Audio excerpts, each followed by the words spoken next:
Nailit Imphal Wycombe Money Girls College ki Mathematics Department ga khutsamnaraga sinduna Big Data, Cyber Security and Artificial Intelligence ki matangda numit 8 ni chupna chathagadaba workshop ama ngasi Thobal Okramda leiba Wycombe Money Girls College ki Seminar Hall da houdokhre. Workshop adu haudokpagi thoramda Nailit Imphal gi Principal Technical Officer Ahong Sangbam Lorendro na athoiba mitung Wycombe Money Girls College ki Department of Mathematics ki Senior Assistant Professor S Hemantana Thaurammapu aduga Nailit Imphal Project Engineer Singh KH Ngobi amasung Swavana Yaikom amadi Project Associate KH Viselna akanaba mitunglen sing oina sarukya ki. Atoiba mitungi warol piraduna Nailit Imphal gi Principal Technical Officer Ahong Sangbam Lorendro na haikibada hana leiramliba asidagi technology gi thabak asi yamna yangna chawkhatlakpa maramna Big Data, Cyber Security and Artificial Intelligence asi khangdaba yadaba ama oirakpana workshop asi pangthokpani haiki. Officers मोइसे हाना लेजरबगना reskilling हाइदना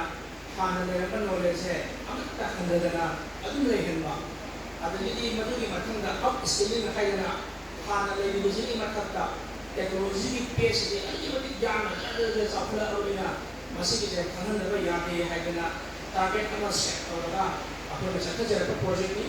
मसिगी project नि मखादा अपने government officer में अमा training तौरे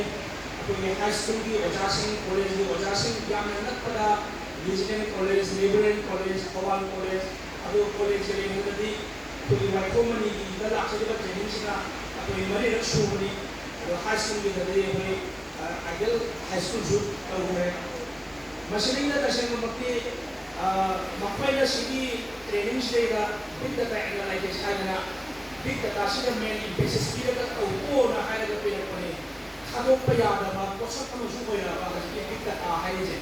Big Data है जब इन लोने रस का ले रही हो मरन ने कोई आई ने हैक तुम खबर पड़गी आई देखी करा रही हम दगे शार्ट हम ने डाटा में हम जनरेट हो रही से की डाटा में एनालाइज हो रहा तो आंदो के में हम थोड़ा ये मशीन अवेयरनेस में पक्षी की बजुया दे तो बजुया दे karena main terlalu store tadi, karena main terlalu proses tadi masih karena dari apa ni na high level apa ni